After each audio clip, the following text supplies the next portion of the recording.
I'd like to start the episode with a dramatic reading. If you could give me some music, please. Oh, God, is it your mom's? I promised, and I'm delivering. Here we go. Okay. Uh-huh. This was sent to my son, Casey. Oh, God. On...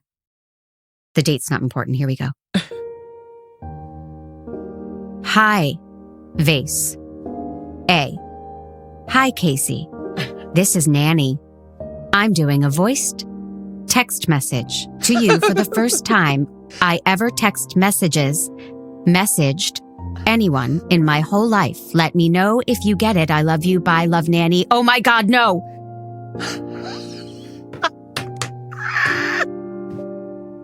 Best intro ever.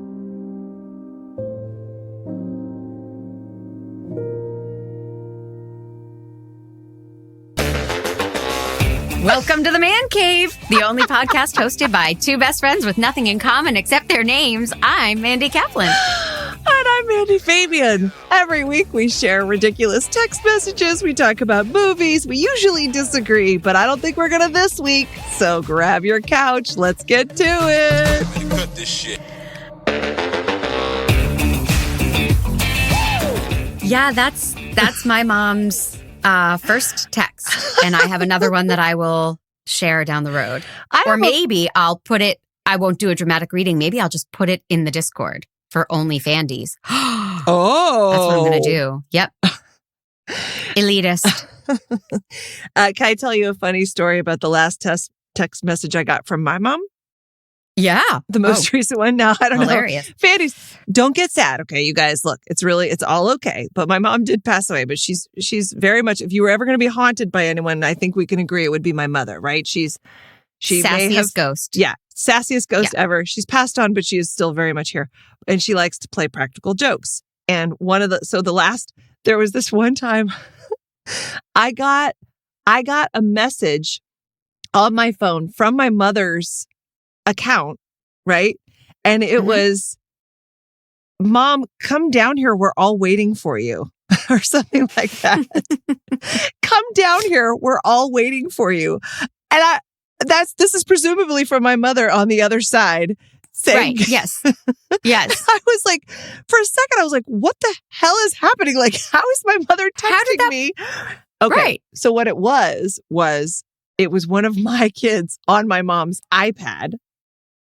Oh, okay. And it was still linked to her account. So it looked like Linda Bernhardt was saying, come on down here. We're all waiting for you. Yeah. But really, it was Delilah thinking that I was upstairs saying, come. But I was, checks out. Yeah, yes. yeah. But still, I thought it was very funny. That's my mom's latest text. And pretty good, actually, considering. I love it. I love it. Oh, Jesus. Oh, Linda Lou. How was your week? What culture did you take in? What? Right. Talk to me. Yes. Oh, shit. Okay. Let me tell you something. There are two things. Yeah. First of all. Yeah. Big deal. Got to chaperone a 5th grade dance this week. Hot. Nothing like chaperoning a 5th grade dance to launch you right back into junior high school. Right? Yep. I can't even tell you. I felt so insecure. I was like, oh, Did you God. get stuffed in a locker? Almost.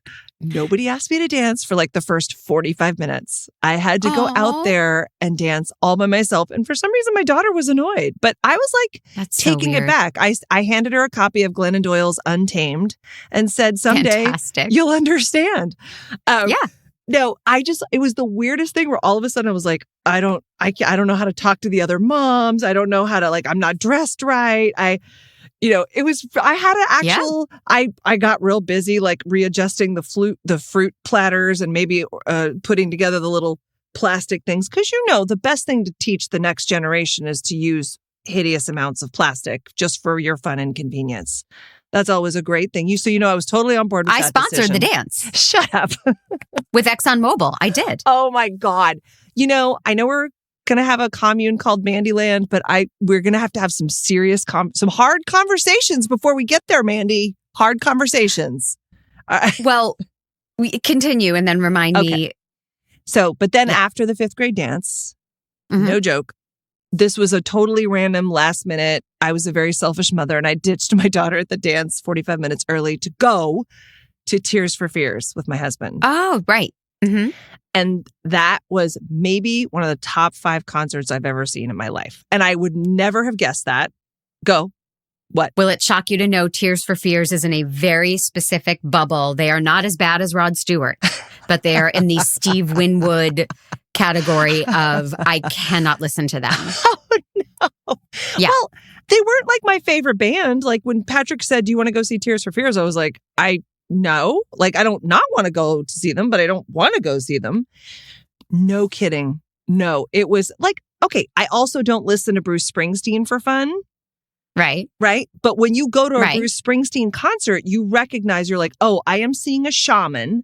This man is like doing something beyond music and he has captured an audience and he is an unbelievable performer. And Tears for Fears, their new album is better than any of their old stuff. Like they have new album. Yeah. They waited 17 years to do a new album and it's phenomenal. They sang every track and the whole audience was completely engaged. They've outdone themselves. And any band that can grow and get better, unlike maybe Def Leppard, like they're sort of hanging out in the 80s a little bit, right? But Tears for Fears is like, oh my God, it was unbelievable. So I did that. How about you? Well, Muzzle Talk. We threw Casey's belated... I sowed seeds of love. we threw Casey's belated birthday party yesterday.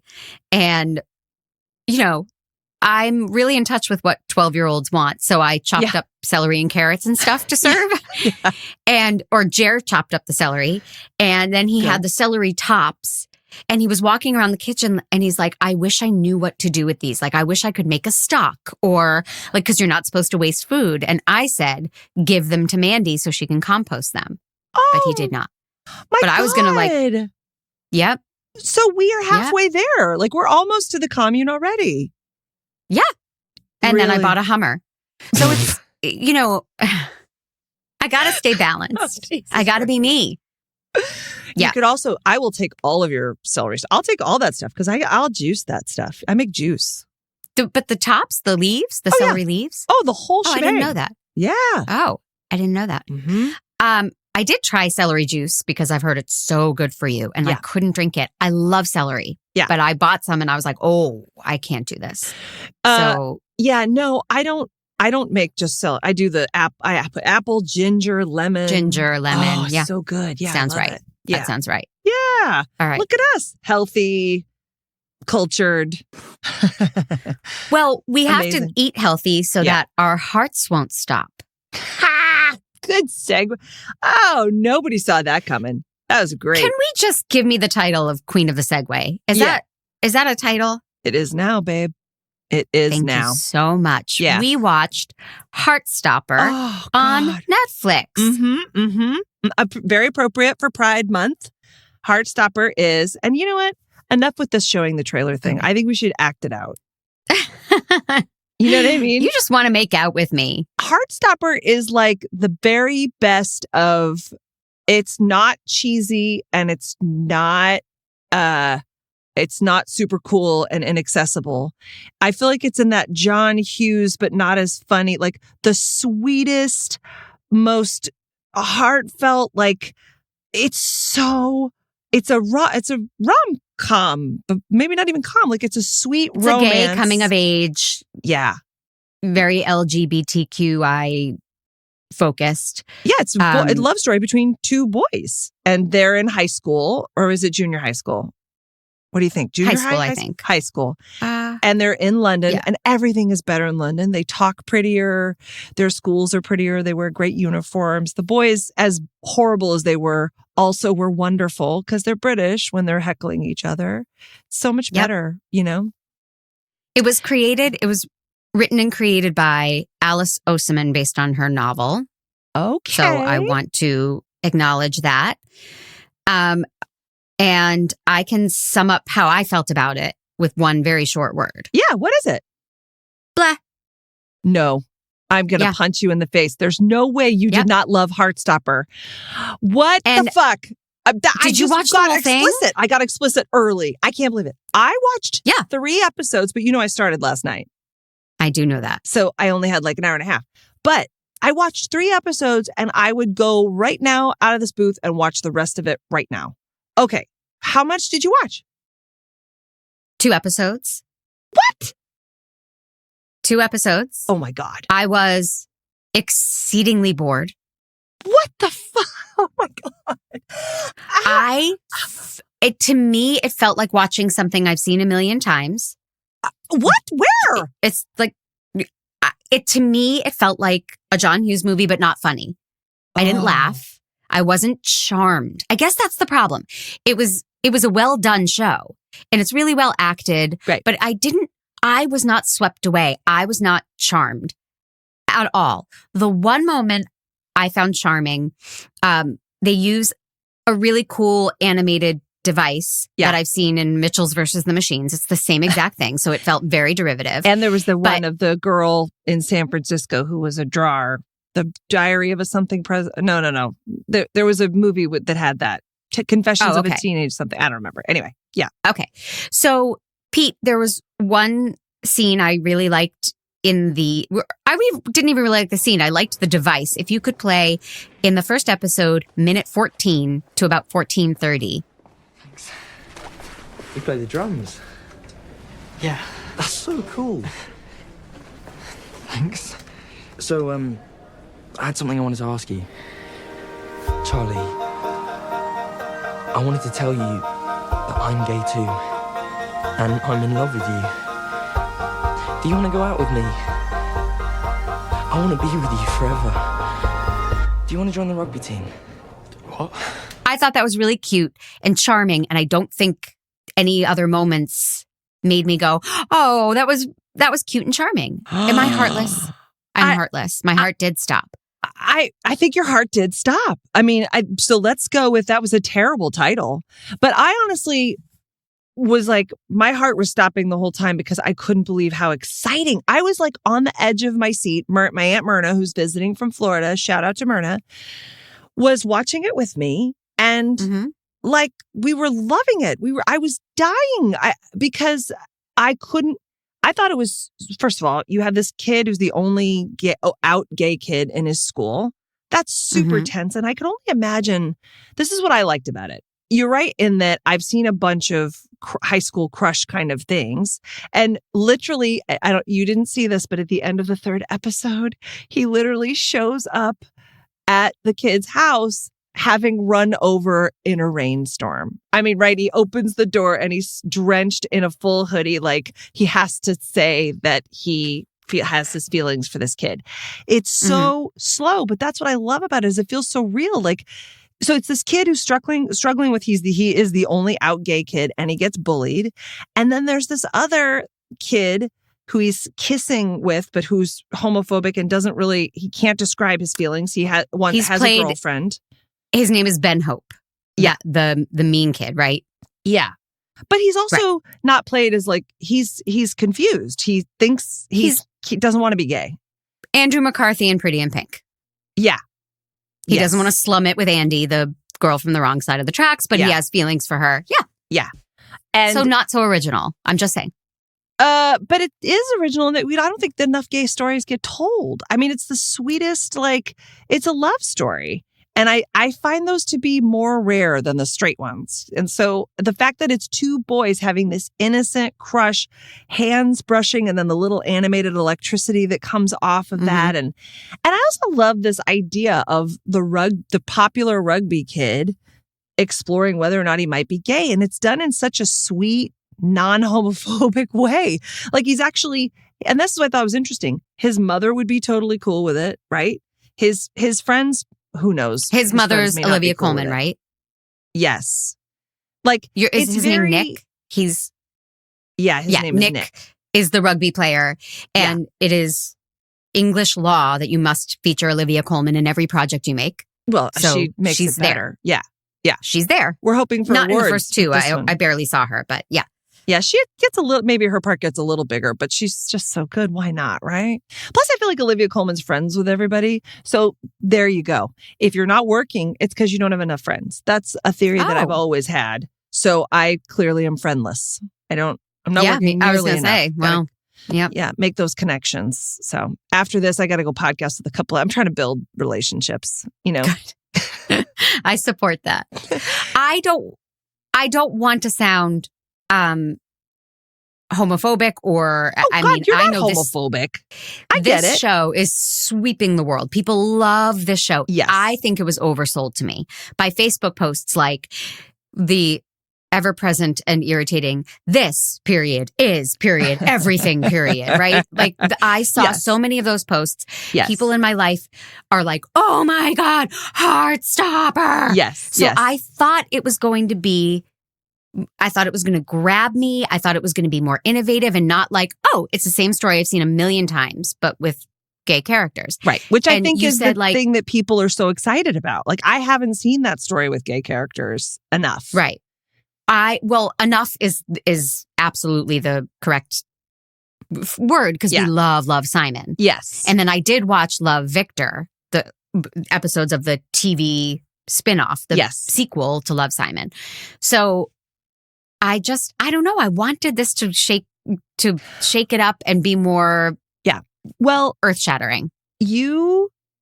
I think you're bringing up a good point because Love Simon had a device that you were super into. This does not have a device. Mm-hmm. This is two boys struggling with, I'm a gay kid. It's not cool to be a gay kid. And so it's not just the nerves of, I think I have a crush on somebody and what if they don't like me back, which I think they captured that middle school, like what I was experiencing at my 5th grade dance recently.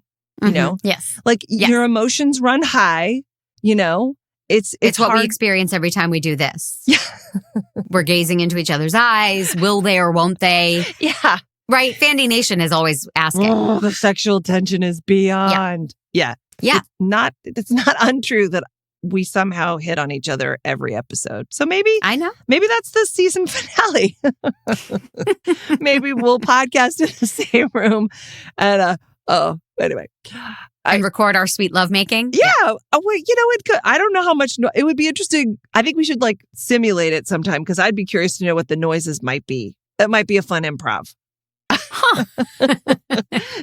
Because I feel like you might be a dirty talker and I get real nervous around dirty talking. So it'd be interesting. Oh, I feel like you're right. And I feel like that's a role reversal. I also am having some back pain today. So the noise today would be like, ow. Oh, ow, no, ow, oh, don't. How much do you think I'm going to do that would move you around that much? I mean, honestly, I just love You're very strong. Well, I just watched this very slow movie about two boys sitting next to each other who can't stop smiling because they're so excited to be around each other and making snow angels. That's about, if I were to make porn, it would be porn for women, which is let's gaze into each other's eyes and feel electricity when we brush fingertips. Go to Nordstrom Rack. Nordstrom Rack might be my drag name.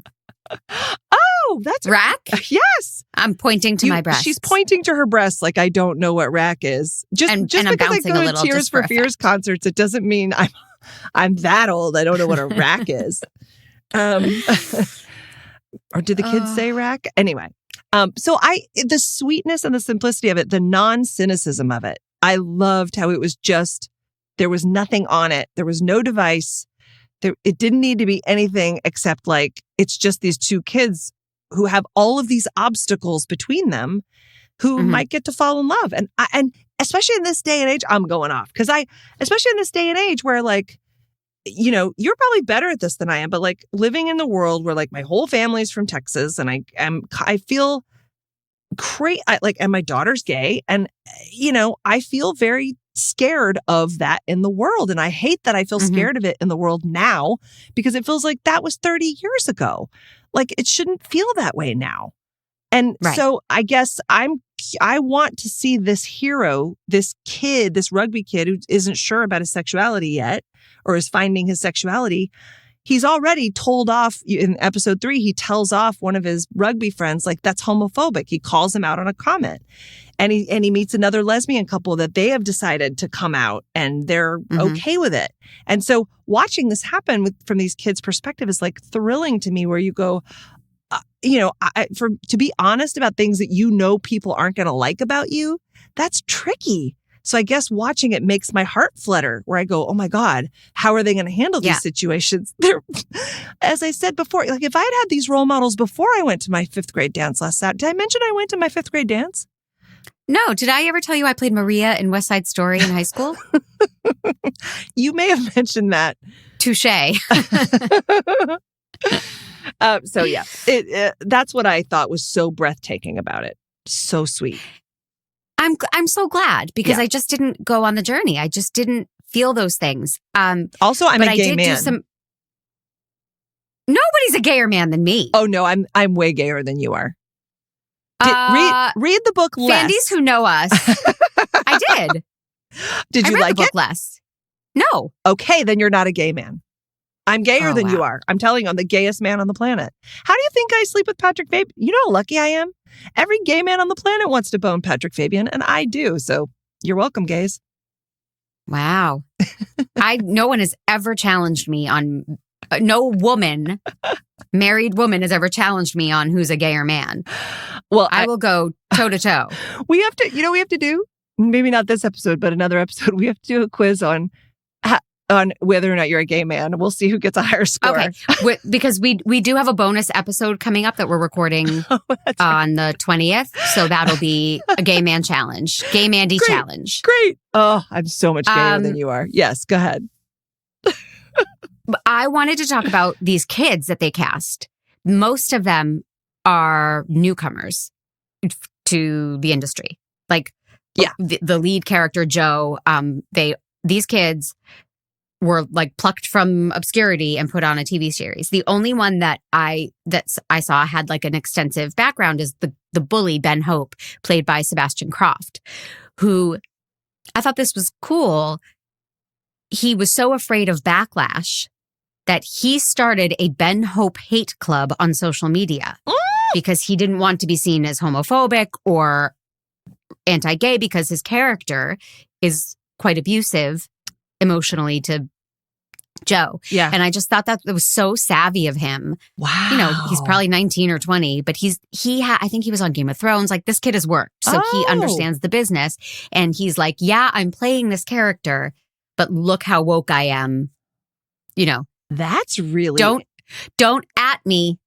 That's what the kids say. What is that? Don't at me. I don't even know what that means. Like, it means don't come at me, but don't do it on social media. Like, hey, at Mandy Fabian or Mandy Fab, excuse me. Oh. I got a bone to pick with you. You are not as gay as at Mandy_Kaplan_Clavens. Well, no one would ever write that. But yeah, I mean, theoretically, I understand what you're saying.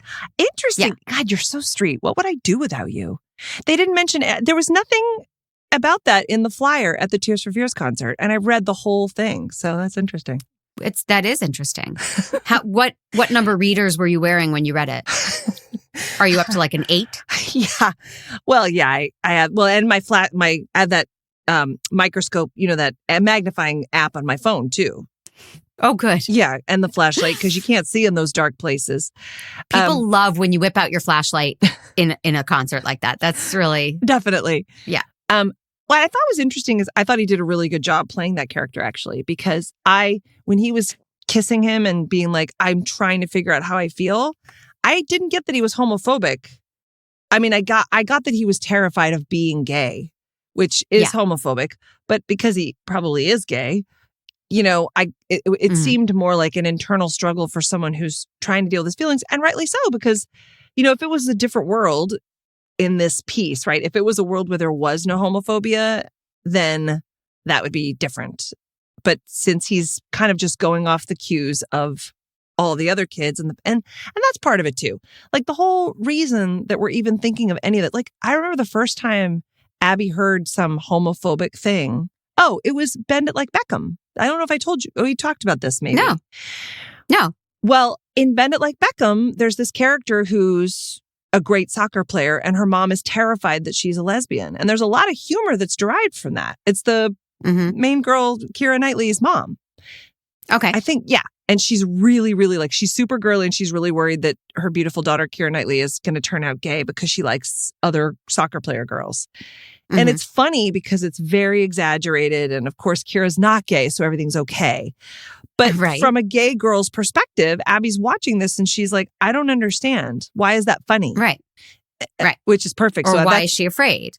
Right. You know, why is that? Right. That's how I know she's a lesbian, because she was like, why is that funny? You know what I mean? No, I'm kidding. Mm-hmm. No, but it didn't even, the whole idea that a mother would be that way, or that like she didn't understand why they were making fun of this trait. Right. And so every time she sees anything where anybody's, even like Book of Mormon, the song of like, which the discussion of whether or not I should let my kids listen to those songs from Book of Mormon is a totally separate conversation. Okay.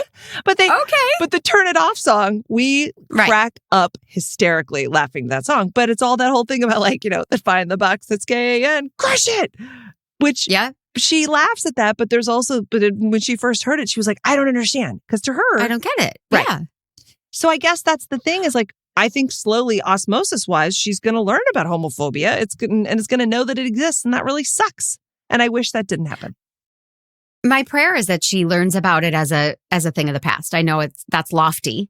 Yeah. But that she learns back in the day, it wouldn't have been okay for me to be who I am, or people would have questioned or feared. And now they don't. I mean, she is surrounded by acceptance and love at home, at school, in our community, friends. So, but I mean, it's a tough road to hoe. And I mean, maybe I'm just, maybe I wanted more of that rather than this intimate story in Heartstopper, you know, like just, I don't know. I just wanted more from it. Well, also, I mean, I think what you're talking about a taste thing.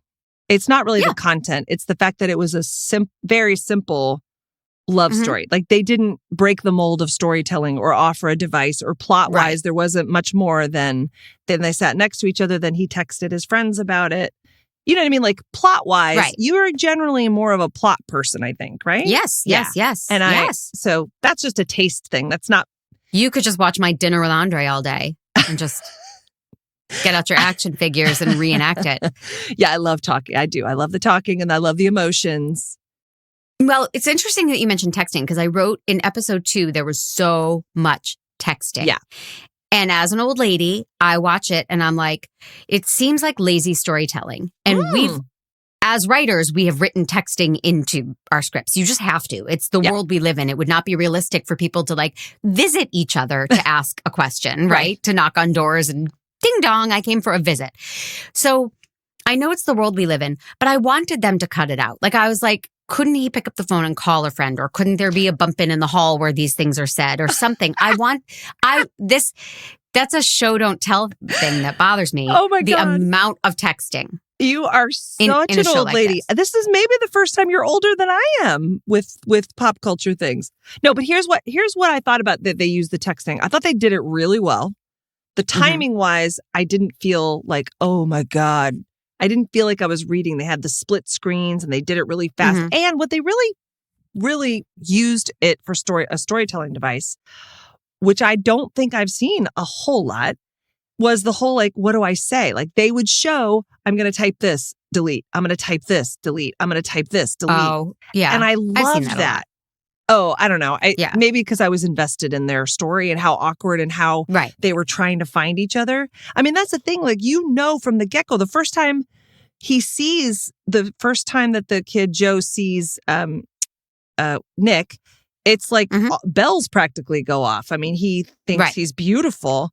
So you know that they have feelings for each other from the get-go, but they're going to string it out, which I think is very appropriate given all their obstacles. So the whole watching them struggle to find each other.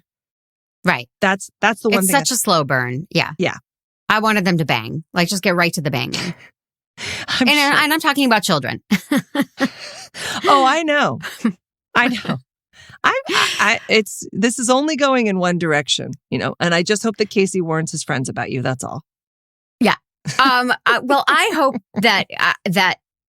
that people don't at me about this, because it is a matter of taste. Thank you for saying that. I'm not saying a bad thing about the show. It really just wasn't a show for me. Yeah. But, you know, based on its storytelling and tempo, but it's a lovely show. Yeah. And I'm going to go ahead and give it 3 man jobs. Yes. But I also like blame the world for telling me it was the most amazing, earth-shattering thing ever. That's always terrible. Like when you go to see Tears for Fears at their next concert, you're probably not going to enjoy it as much as I did because I just blew it for you. Right. You oversold it. That's what destroyed it for you. I mean, the way when they did shout, no kidding. Like, really, I think it would really blow your mind. Okay.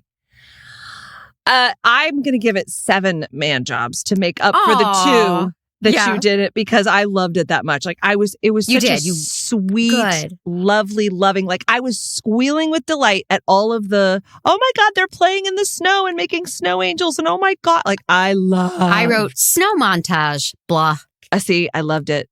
It was so blatantly, but done really beautifully, not Hallmarky. Like, I don't know how they did that, but they gave me all the sweet and they somehow made it feel very real and like natural. So I really, I felt like I was falling in love with them.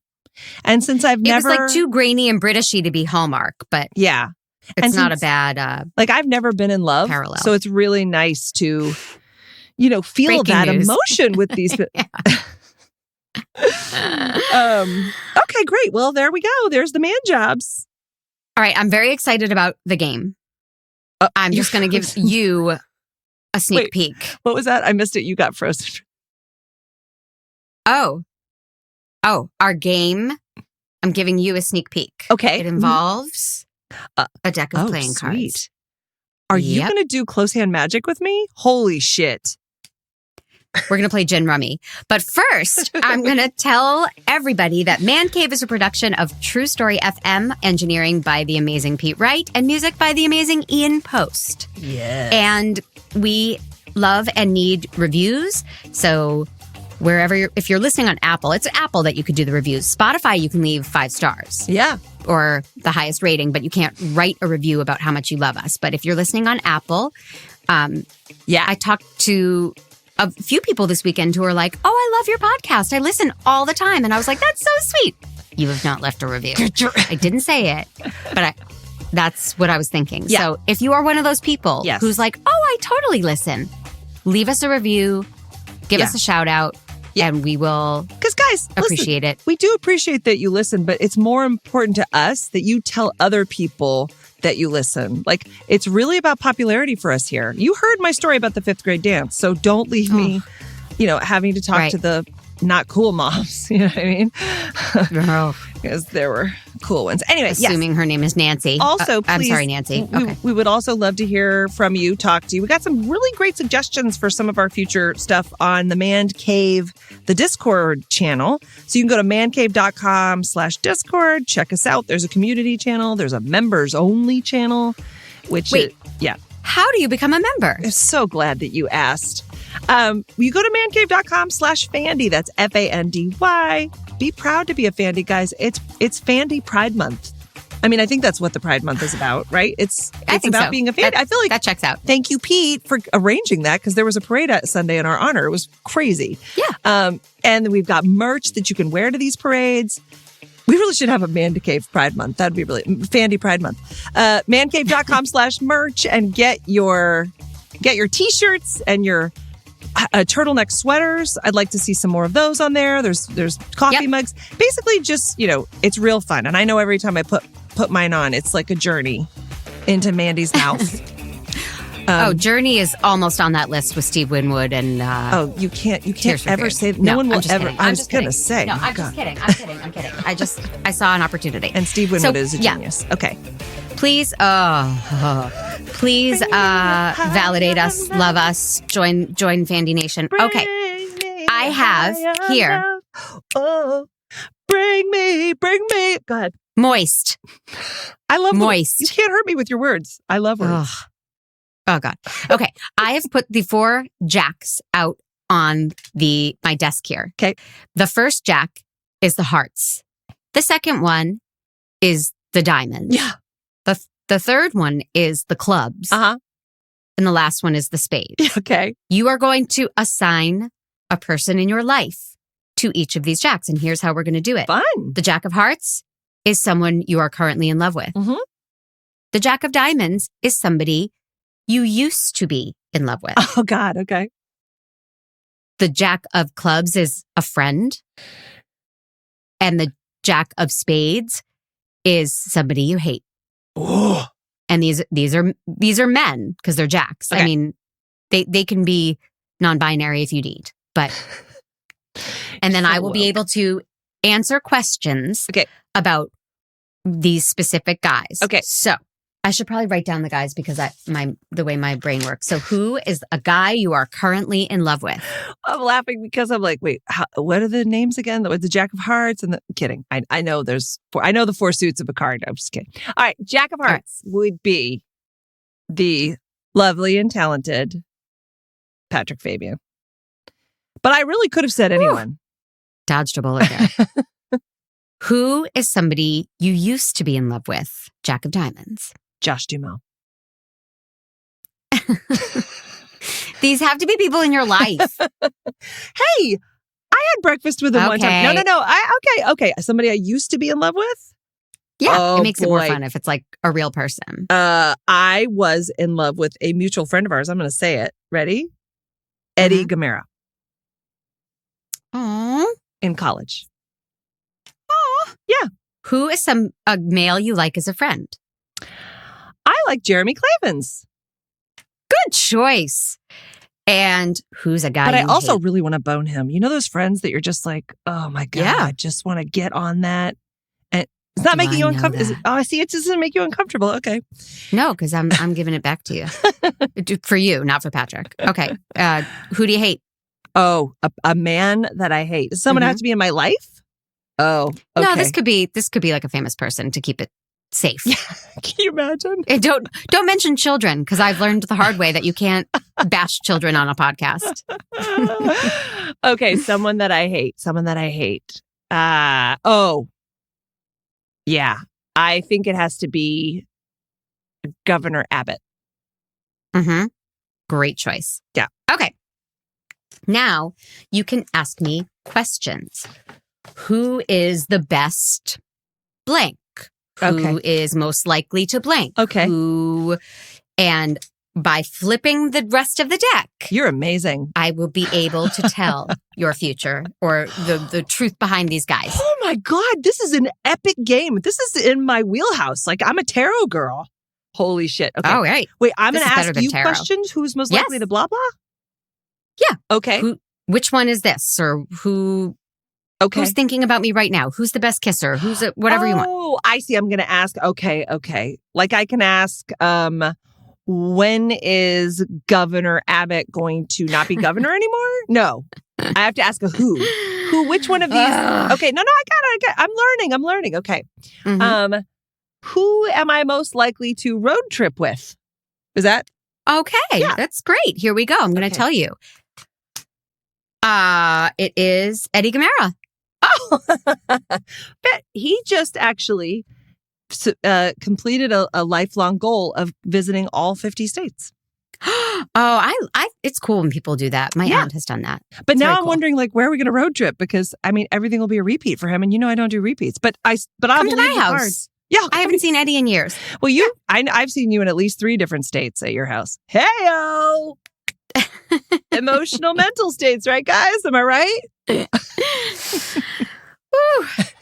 Are we both having what a friend just called a personal summer right now? I think we are. It feels like all of a sudden the door to my booth needed to open. Well, congratulations, Eddie Gamera. Huh? Okay. Yeah. Go ahead. I'll make a playlist for you guys. Ask another question. Okay. Who is the best... I was going to say at making love. Who's the best love maker? Yeah. Who's the best lover? Lover. It's Governor Abbott. The cards don't lie. They don't lie.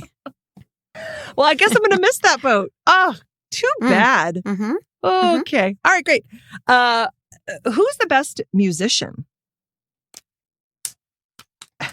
It's Eddie Gamera. Okay. Eddie? Okay, now I'm questioning all of my life choices. What the heck? Mm-hmm. Okay. All right. Who loves me the most? Let's get down to what's really important. Jeremy. Oh, that's so sweet. Yep.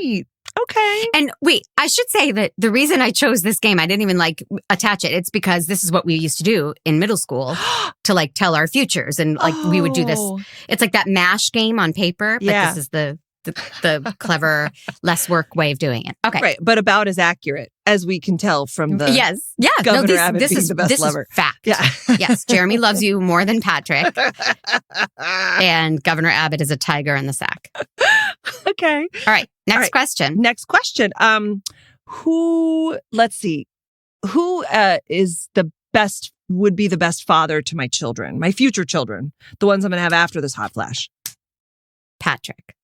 Oh, I mean, it's Great. debatable. Okay, good. He doesn't listen. Yeah. We can dive into that.